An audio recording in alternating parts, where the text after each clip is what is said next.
నమస్తే. BRS party పుట్టి 25 సంవత్సరాలైన సందర్భంగా నిన్న తెలంగాణ భవన్లో సిల్వర్ జూబ్లీ సమావేశాలు జరిగినాయి.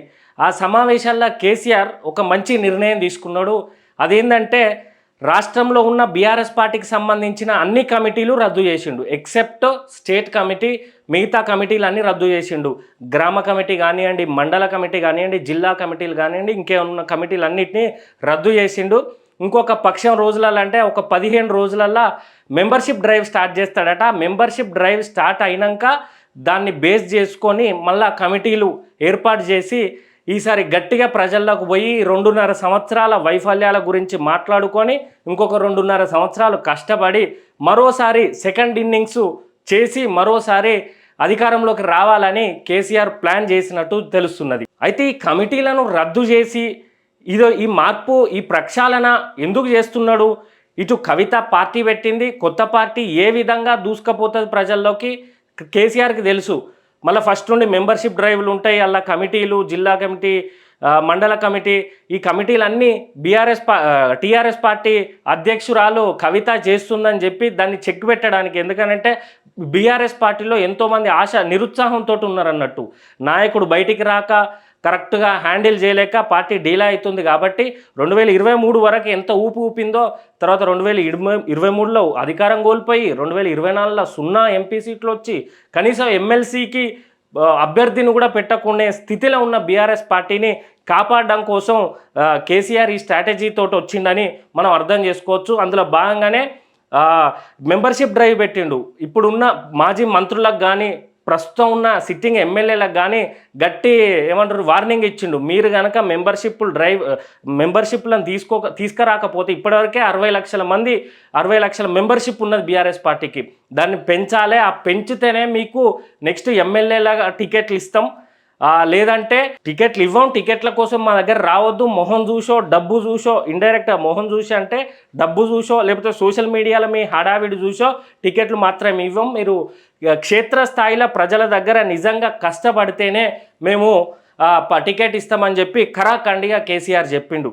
ఇక్కడ ముఖ్యంగా కమిటీలు ఎందుకు స్ట్రాంగ్ అంటే ఇక్కడ హైకమాండ్ అంటే కేసీఆర్ ఏం డెసిషన్ తీసుకున్నా కూడా అదొక హాఫ్ అన్ అవర్ 1 అవర్లా అధికార పక్షం మీద కౌంటర్ వేయాలన్నా లేకపోతే బీజేపీ పార్టీ మీద కౌంటర్ వేయాలన్నా ఒక 1 అవర్లా రాష్ట్ర వ్యాప్తంగా పోతుంది. ఒకవేళ గ్రామ కమిటీలు మంచి స్ట్రాంగ్ ఉన్నాయనుకో, ఆ గ్రామ కమిటీలు స్ట్రాంగ్ ఉంటే గ్రామ అధ్యక్షుడు ఒక 20-30 మందిని జమ చేసి అధికార పక్షం మీద కానీ లేకపోతే బీజేపీ మీద కానీ లేకపోతే కేసీఆర్ ఎవరి డైరెక్షన్లో చెప్పిండో వాళ్ళ మీద మనోళ్ళు స్పందించుతూ ఉంటారు. అదేవిధంగా మండల కమిటీలు ఉంటే మండల స్థాయిలో అవుతుంది, జిల్లా స్థాయిలో కూడా అవుతుంది. అంటే ఓవరాల్గా రాష్ట్ర స్థాయిలో ఇట్లా కావడం కోసం గట్టి కమిటీలు ఉన్నాయని నిర్ణయించింది. ఇప్పటి వరకు ఉన్నాయంతా డబ్బు దోసుకొని తిని అధికారంలో ఉన్నారు గత 10 ఏళ్ళు. వాళ్ళు తిని వాళ్ళు రిలాక్స్ అవుతారు అన్నట్టు. వాళ్ళందరినీ పక్కన పెట్టి మొత్తం ప్రక్షాళన చేసే విధంగా మనోడు చేసిండు. అదేవిధంగా విద్యార్థి సంఘాలు ఉంటాయి కదా, స్టూడెంట్స్ యూనియన్ యూనివర్సిటీలలో కానీ డిగ్రీ కాలేజీలలో కానీ, అందులో బీఆర్ఎస్ పార్టీ విద్యార్థి విభాగాన్ని బలపరచాలి. అట్లే అనుబంధ సంస్థలు ఉంటాయి, సింగరేణి కానివ్వండి, ఇటు ఆర్టీసీ కానివ్వండి. అసలు మనోడే కమిటీలు ఉండొద్దు, యూనివర్సిటీలల్లో యూనియన్లు ఉండొద్దు, ఎలక్షన్లు ఉండొద్దు అని మొత్తం నిర్వీర్యం చేసింది వాటిని. ఇప్పుడు ఒక 10 మెట్లు దిగొచ్చి, 10 కాదు 50 మెట్లు దిగొచ్చి ఇవన్నీ ఉండాలని తెలుసుకున్నాడు కేసీఆర్. ఒకసారి దెబ్బతిన్నాక తన ఆత్మ పరిశీలన చేసుకుంటే ఇవే అర్థమైనాయి. ఇవి వెనకటి నుండి ఉన్నాయి, వీటిని మొత్తం నిర్వీర్యం చేసిండు. మళ్ళీ అవి పెట్టాలని మనోడు పిలుపునిచ్చిండు. ప్రతి జిల్లాకు రాష్ట్ర కార్యవర్గ సభ్యుడు ఇన్ఛార్జ్ లాగా ఉంటాడట. అట్లా ఉండి ప్రతి నియోజకవర్గం నుండి 200 మంది నాయకులను తయారు చేస్తారట. ఆ 200 మందిని తయారు చేసి అందులో గెలుపు గుర్రాన్నో లేకపోతే సానుభూతి ఉన్నోళ్ళనో బాగా డబ్బు ఉన్నోళ్ళనో ఈ 3 కేటగిరీలలో ఫిల్టర్ చేసి టికెట్ ఇచ్చి గెలిపించుకొని అధికారంలోకి రావాలని కేసీఆర్ తన తప్పులు తెలుసుకొని మొత్తం ప్రక్షాళన చేస్తూ ఉన్నాడు. అయితే ఇవన్నీ ఎందుకు చేస్తున్నాడు? ఇటు మన విద్యార్థుల రాజకీయ పార్టీ ఒకసారి జిల్లా కమిటీలు వేసుకొని ఉన్నాయి. మీరు ఎవరన్నా జిల్లా కమిటీలలో భాగస్వాములు కావాలంటే కింద ఉన్న నెంబర్కి ఫోన్ కానీ మెసేజ్ అనేది చేయండి. అదేవిధంగా ఒక సైడు కవిత కొత్త పార్టీ పెట్టింది కాబట్టి కొంచెం స్పీడ్గా వెళ్తుంది అన్నట్టు ఈ కమిటీలు వేసుకున్నట్ల. వాళ్ళకు చెక్ పెట్టడానికి బీఆర్ఎస్ వాళ్ళు చాలామంది టీఆర్ఎస్ పార్టీకి పోతూ ఉన్నారు, కవిత పార్టీకి. వాళ్ళకి చెక్ పెట్టడానికి అది తెలియదు. కానీ మొత్తానికి కేసీఆర్ అయితే మరొకసారి తన ఒక ఆలోచన తనది 2014 ముందు ఆలోచన ఏ విధంగా పవర్ఫుల్ ఉంటుందో ఆ ఆలోచనతో వచ్చిండు. కాబట్టి ఖచ్చితంగా ఇంత ఇంత ఎఫర్ట్స్ పెట్టి నిజంగా ఇవన్నీ క్లియర్గా క్లారిటీ తోటి చేస్తే బీఆర్ఎస్ పార్టీ కాదు ఏ పార్టీ అయినా పుంజుకుంటుంది. అందుకు బీఆర్ఎస్ పార్టీ నాయకులు కార్యకర్తలు సంబరపడవచ్చు.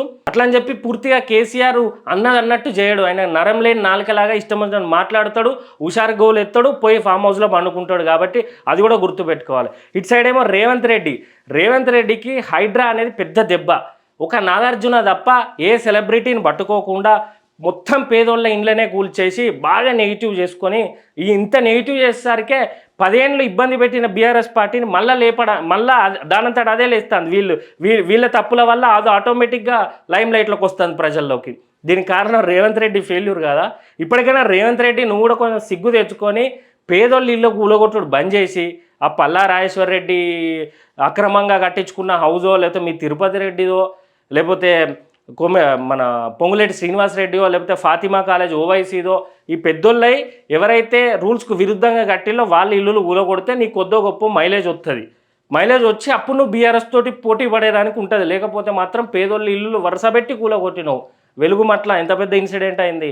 హైదరాబాద్ మూసీ అని అన్నావు, ప్రక్షాళన అన్నావు, అభివృద్ధి అన్నావు, డెవలప్మెంట్ అన్నావు, ఏదీ చేస్తలేవు. కాబట్టి నీ నెగిటివ్ నువ్వు ఇంకా 10 ఏళ్ళ దాకా కనబడవు ఈ దెబ్బతోటి. కాబట్టి నువ్వు కేసీఆర్కి చెక్ పెట్టాలంటే ఈ పెద్దోళ్ళ ఇల్లులు కూలగొట్టాలని విద్యార్థుల రాజకీయ పార్టీ డిమాండ్ చేస్తుంది. పేదోళ్ళ ఇల్లు కూడా కొడితే నీకేం వస్తుందా? అయినా రేవంత్ రెడ్డి తోటి ఇవి మాత్రం సాధ్యం కావు. ఎందుకనంటే నిన్న మహిళలకు సంబంధించి స్పందన అనే ఒక టీం పెట్టిండు. అంటే ఏది మన షీ టీం లాగా ఇంట్లో డ్రగ్స్కి సంబంధించి తాగొచ్చి ఆడవాళ్ళని కొట్టి పిల్లల్ని మంచిగా చూసుకోకపోతే వాళ్ళకి ఫోన్ చేస్తే స్పందన టీం అనేది వస్తుంది. మొత్తం ఉమెన్ కానిస్టేబుల్స్ ఉమెన్ డిపార్ట్మెంట్ వాళ్ళే ఉంటారు కాబట్టి వాళ్ళు వచ్చి మంచిగా చేస్తారు. ఆ మీటింగ్లో మనకు రేవంత్ రెడ్డి ఏమన్నాడంటే డ్రగ్స్ ఇష్యూపై సీరియస్గా పనిచేయాలని చెప్పి డ్రగ్స్ ఎవరైతే తీసుకొని పట్టుబడ్డ సెలబ్రిటీలు ఉంటారో వాళ్ళను కేసు మీద కేసు పెట్టి స్టేషన్లో జైల్లో పెట్టాలని చెప్పి నిన్న చెప్పిండు. ఇవాళ మొన్న డ్రగ్స్ తీసుకొని దొరికిన మాజీ ఎమ్మెల్యే పైలట్ రోహిత్ రెడ్డికి బెయిల్ వచ్చింది. నిన్ననేమో సెలబ్రిటీలను సంవత్సరం దాకా లోపలేయాలి, అట్లయితే ప్రజలందరికీ తెలుస్తుంది, డ్రగ్స్ తీసుకోకుండా బంద్ చేస్తారని చెప్పిండు. ఈరోజేమో పైలట్ రోహిత్ రెడ్డికి బెయిల్ ఇచ్చిండు. ప్రెస్ మీట్లలో ఒకటి మాట్లాడు, తెల్లారు ఒకటి చేసుడు కాదు. నువ్వు అది అసెంబ్లీలో మాట్లాడి చర్చకు పెట్టి ఓ జీవోనో లేకపోతే ఒక యాక్టో తీసుకొని రా. డ్రగ్స్ మీద దొరికితే సంవత్సరమో 3 సంవత్సరాల్లో జైలు ఎత్తాం అని చెప్పి అది తీసుకురా. నీకు శాతం అయితే, నీకు దమ్ము ఉంటే కేంద్రం కాళ్ళు మొక్కుతావో లేకపోతే ఇది మొత్తం దేశవ్యాప్తంగా ఇష్యూ చేస్తావో నీకు ఆ తెలివి ఉంటే అట్లా చెయ్యి. అంతేగాని నిన్న ఒక మాట ఇవాళ ఒక మాట మాట్లాడితే మాత్రం అది బీఆర్ఎస్ పార్టీకే ప్లస్ పాయింట్ అవుతుంది. బీఆర్ఎస్ పార్టీ పుంజుకునే దశలో ఉన్నది కాబట్టి వాళ్ళకి ఇంకా మైలేజ్ అవుతుంది. కాబట్టి నువ్వు అట్లాంటి నరం లేని నాలుక మాటలు బంద్ చేసి నిజంగా పనికొచ్చేది డ్రగ్స్ ఇష్యూ లేకపోతే లిక్కర్కి సంబంధించిన ఇష్యూలు చాలా ఉన్నాయి, అవి తగ్గించే ప్రయత్నాలు చేయి రేవంత్ రెడ్డి. అంతేగాని నెల అయితే మందు నుండి లిక్కర్ నుండి ఎంత బిల్ అయింది, ఎంత అమౌంట్లో వచ్చింది ఖజానా కానీ ఆలోచించుడు బంద్ చేయి. నువ్వైనా అటు కేసీఆర్ అయినా. కేసీఆర్ చేయబట్టే సగం తెలంగాణ ఈ తాగుబోతు తెలంగాణ అయింది. అది గుర్తుపెట్టుకోవాలి 2 పార్టీలు. అది విద్యార్థుల రాజకీయ పార్టీ డిమాండ్. ముఖ్యంగా లిక్కరు డ్రగ్స్ను ఆపాలి, అరికట్టాలి. లేకపోతే మాత్రం ప్రజలు ఏ విధంగా మీకు సపోర్ట్ చేయరు. మొత్తానికి అన్ని కమిటీలను రద్దు చేసిన కేసీఆర్ ఒక కొత్త స్ట్రాటజీతో పోతాండు. అందుకు గాను బీఆర్ఎస్ పార్టీ పుంజుకునే తట్టే కనబడుతుంది. కష్టే ఫలి అనే విధంగా పోతాండు. ఇన్ని రోజులు అహంకారం నియంత పాలనతో ఉండే, ఇప్పుడు అవన్నీ తగ్గించుకొని వచ్చి ఇప్పుడు కష్టమే ఫలితంగా నిజంగా ప్రజల కోసం పనిచేసే దిశగా పోతాడో. అది ఎన్ని రోజులు పోతాడో, మళ్ళీ అధికారంలో వచ్చినాక పోయి గదే ఫామ్ హౌస్లో పంటాడో అనేది తెలియదు. అది కూడా జాగ్రత్త పడాలా తెలంగాణ ప్రజలను తెలియజేస్తూ జై తెలంగాణ, జై వీఆర్పీ, బ్యాట్ గుర్తుకే మన ఓటు.